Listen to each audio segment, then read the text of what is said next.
Assalamualaikum warahmatullahi wabarakatuh. Perkenalkan, nama saya Alza Mutia, NPM 20542310007, Prodi Teknologi Industri Pertanian, Fakultas Pertanian Universitas Lampung. Kali ini saya akan menjelaskan materi statistika yang berjudul distribusi frekuensi. Pengertian distribusi frekuensi. Salah satu cara untuk mengatur, menyusun, atau meringkas data ialah dengan cara membuat distribusi frekuensi. Kata distribusi frekuensi berasal dari kata distribution dari bahasa Inggris yang berarti penyaluran, pembagian, atau pancaran. Jadi, secara mendasar, distribusi frekuensi dapat diartikan sebagai penyaluran frekuensi, pembagian frekuensi, atau pancaran frekuensi. Sedangkan frekuensi sendiri juga berasal dari bahasa Inggris frekuensi yang berarti kekerapan, keseringan, atau jarang kerapnya. Dalam statistika, frekuensi berarti seberapa kali suatu variabel yang dilambangkan dengan angka atau bilangan berulang kali dalam deretan data angka tersebut. Dengan demikian, distribusi frekuensi merupakan suatu keadaan yang menggambarkan bagaimana frekuensi dari gejala atau variabel yang dilambangkan dengan angka itu telah tersalur, terbagi, tersebar, dan terpancar. Penggambaran angka atau bilangan atau penyajian data angka tersebut dapat disajikan dalam bentuk tabel atau grafik atau gambar yang kemudian dikenal dengan istilah tabel distribusi frekuensi dan grafik distribusi frekuensi. Data yang telah diperoleh dari suatu penelitian yang masih berupa data acak yang dapat dibuat menjadi data yang berkelompok, yaitu data yang telah disusun ke dalam kelas-kelas tertentu. Daftar yang memuat data berkelompok disebut distribusi frekuensi atau tabel frekuensi. Distribusi frekuensi menurut Hasan adalah susunan data menurut kelas interval tertentu atau menurut kategori tertentu dalam sebuah daftar. Bagian-bagian distribusi frekuensi. Bagian-bagiannya ada kelas-kelas. Kelas-kelas adalah kelompok nilai data atau variabel dari suatu data acak. Batas kelas atau class limits adalah nilai-nilai yang membatasi kelas yang satu dengan kelas yang lain. Batas kelas merupakan batas semu dari setiap kelas, karena di antara kelas yang satu dengan kelas yang lain masih terdapat lubang tempat angka-angka tertentu. Terdapat dua batas kelas untuk data-data yang telah diurutkan, yaitu batas kelas bawah lower class limits dan batas kelas atas upper class limits. Tepi kelas disebut juga batas nyata kelas, yaitu batas kelas yang tidak memiliki lubang untuk angka tertentu antara kelas yang satu dengan kelas yang lain. Terdapat dua tepi kelas yang berbeda dalam pengertiannya dari data, yaitu tepi bawah kelas dan tepi atas kelas. Titik tengah kelas atau tanda kelas adalah angka atau nilai data yang terletak di tengah suatu kelas. Titik tengah kelas merupakan nilai yang mewakili kelasnya dalam data. Titik tengah kelas sama dengan setengah batas plus batas bawah dikali kelas. Interval kelas adalah selang yang memisahkan kelas yang satu dengan kelas yang lain. Panjang interval kelas atau luas kelas adalah jarak antara tepi atas dan tepi bawah kelas. Frekuensi kelas adalah banyaknya data yang termasuk ke dalam kelas tertentu dari data acak. Jenis-jenis distribusi frekuensi. Ada distribusi frekuensi biasa. Distribusi frekuensi yang berisikan jumlah frekuensi dari setiap kelompok data. Distribusi frekuensi ada dua jenis, yaitu distribusi frekuensi numerik dan distribusi frekuensi peristiwa atau kategori. Kedua, distribusi frekuensi relatif. Distribusi frekuensi yang berisikan nilai-nilai hasil bagi antara frekuensi kelada dan jumlah pengamatan. Distribusi frekuensi relatif menyatakan proporsi data yang berada pada suatu kelas interval. Distribusi frekuensi relatif pada suatu kelas didapatkan dengan cara membagi frekuensi dengan total data yang ada di pengamatan atau observasi. Ketiga, distribusi frekuensi kumulatif. Distribusi frekuensi yang berisikan frekuensi kumulatif atau frekuensi yang dijumlahkan. Distribusi frekuensi kumulatif memiliki kurva yang disebut ogive. Ada dua macam distribusi frekuensi kumulatif, yaitu distribusi frekuensi kumulatif kurang dari dan distribusi frekuensi lebih dari. Penyusunan distribusi frekuensi. Pertama, mengurutkan data dari yang terkecil ke yang terbesar. Kedua, tentukan range atau jangkauan data. Jangkauan data sama dengan data terbesar dikurang data terkecil. Yang ketiga, tentukan banyak kelas, yaitu K sama dengan 1 plus 3,3 log N. Yang keempat, tentukan panjang interval kelas. I sama dengan jangkauan dibagi banyak kelas. Yang kelima, batas bawah kelas pertama. Batas bawah kelas pertama biasanya dipilih dari data terkecil atau data yang terkecil yang berasal dari pelebaran jangkauan atau data yang lebih kecil dari data terkecil. Dan selisihnya harus dikurang dari panjang interval kelasnya. Yang terakhir, menuliskan frekuensi kelas secara milidi dalam kolom turus atau tali atau sistem turus sesuai banyaknya data.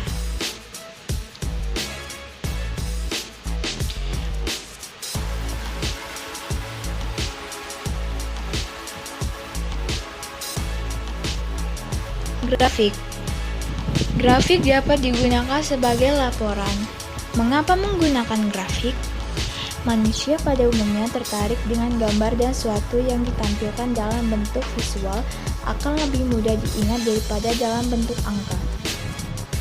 Grafik dapat digunakan sebagai kesimpulan tanpa kehilangan makna. Grafik histogram. Histogram merupakan diagram balok. Histogram menghubungkan antara tepi kelas interval dengan pada sumbu horizontal X dan frekuensi setiap kelas pada sumbu vertikal Y. Contoh grafik histogram. Grafik poligon. Grafik poligon menggunakan garis yang menghubungkan titik-titik yang merupakan koordinat antara nilai tengah kelas dengan jumlah frekuensi pada kelas tersebut. Contoh grafik poligon. Kurva ogive. Kurva ogive merupakan diagram garis yang menunjukkan kombinasi antara interval kelas dengan frekuensi kumulatif. Contoh kurva ogive. Jadi ini contoh soal yang pertama. Buatlah tabel distribusi frekuensi data di bawah ini. Di sini ada nilai-nilainya 584842, 886972, 586352, 5176, 5170, 5855, 604550, 4853, 65, 58, 61, 55, 62, 6148. Pertama, kita cari dulu jangkauannya.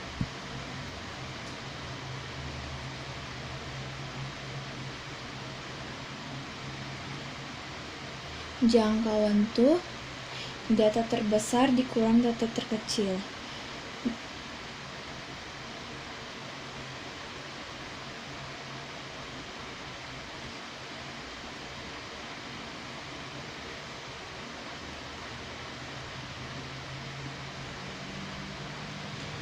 Data terbesarnya di sini 76.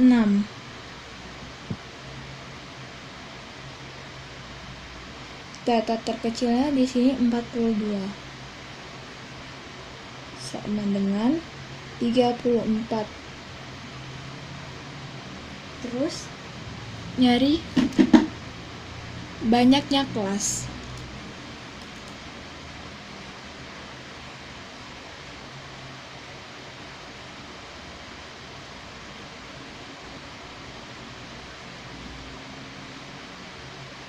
Tuh rumusnya K sama dengan 1 plus 3,3 log N.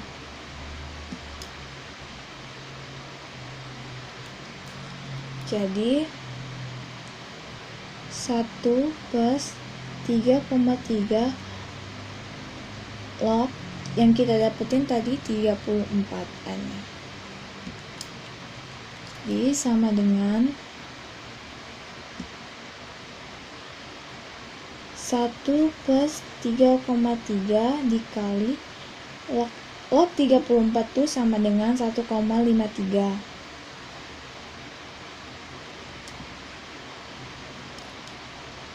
Jadi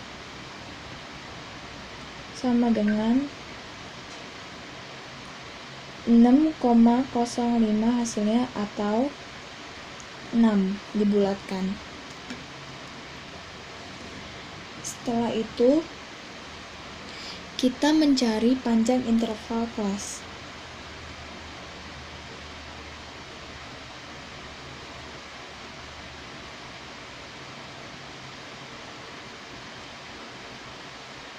Yaitu jangkauan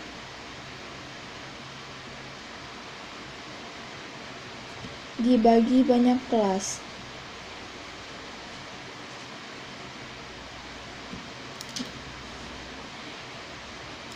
Jangkauannya 34 per 6 yang hasil dari tadi ini banyak kelas.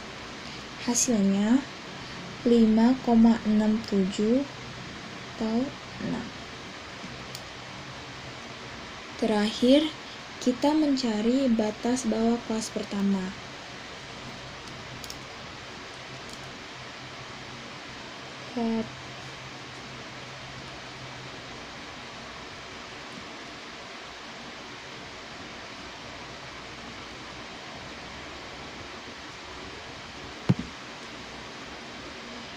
Batas kelas pertama itu sama dengan data terkecil,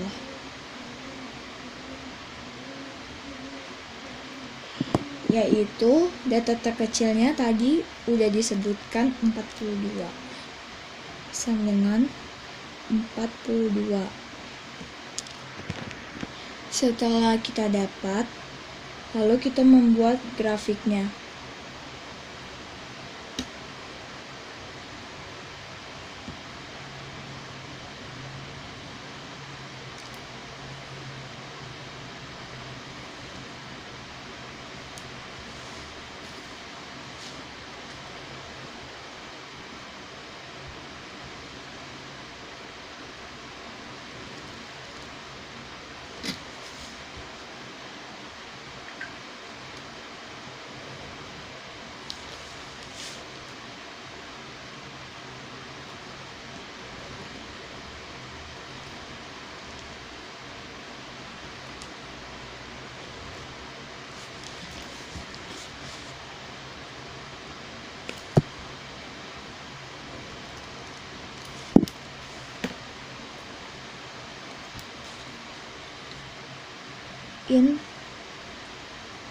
Interval nilai dan frekuensi. Interval nilai dimulai dari data terkecil, yaitu 42 dengan selisih 6. Begitu juga seterusnya.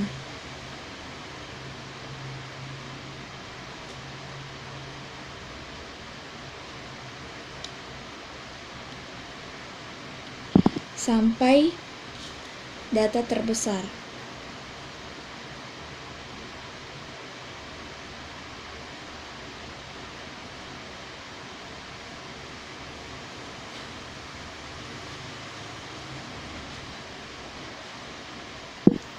frekuensinya dimulai dari 2.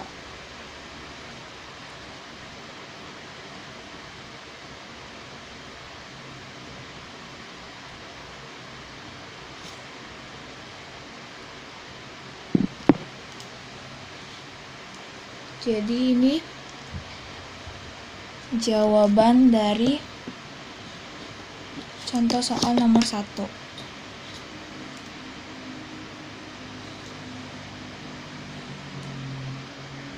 Soal kedua, berikut ini adalah data tabel distribusi frekuensi nilai ujian siswa pelajaran matematika SMA di suatu kelas. Data terkecilnya itu 19,5 dan data terbesarnya itu 99,5. Yang ditanya, banyak siswa yang memperoleh nilai 40-59. Pertama,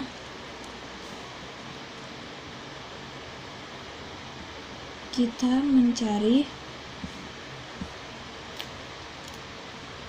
40-59.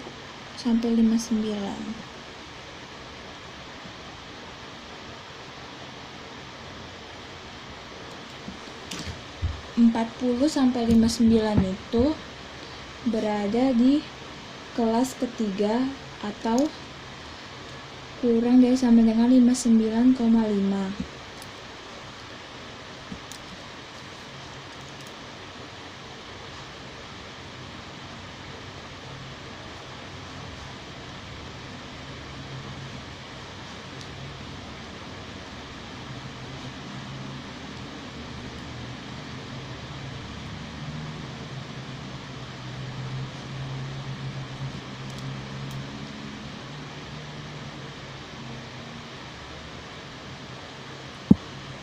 Jadi, siswa yang memperoleh nilai 40-59 sebanyak 18 dikurang 10.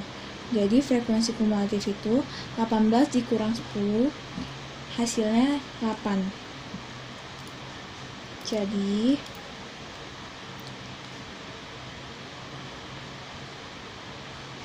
siswa yang memperoleh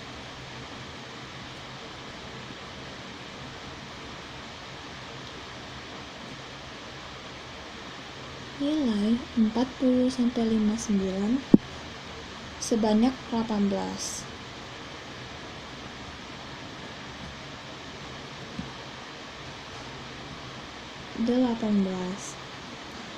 Jadi 18 dikurang 10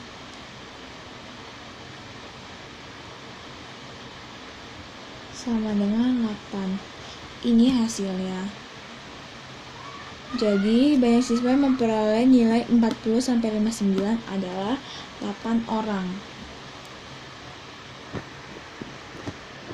Soal ketiga, mencari modus dari data di atas ini. Modus berada di kelas keempat, yaitu 14, karena dia memiliki frekuensi terbesar. Lalu kita mencari TB, itu 49 dikurang 0,5 sama dengan 48,5. Terus D1-nya, frekuensi modusnya itu, D1 ini frekuensi sebelum modus yaitu 10.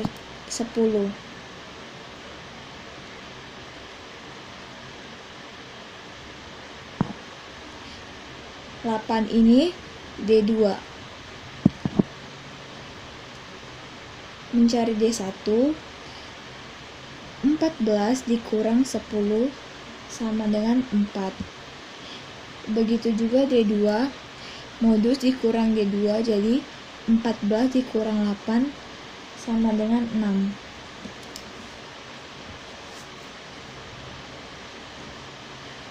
Lalu mencari C.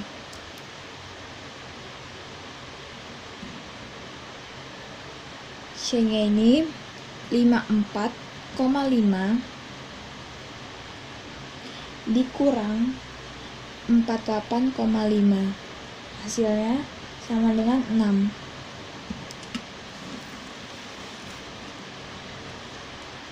Lalu kita masukkan rumus modusnya.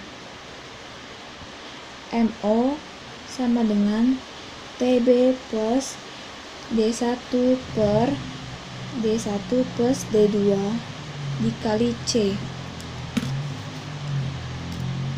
TB-nya udah kita dapetin tuh 48,5. D1-nya juga udah, ini 4 per 4 ditambah D2-nya 6 dikali C-nya udah dapat 6. Jadi hasilnya sama dengan 50,9.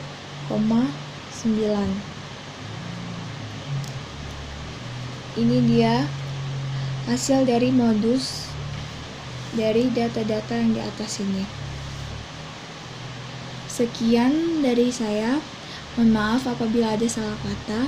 Saya akhiri. Wassalamualaikum warahmatullahi wabarakatuh.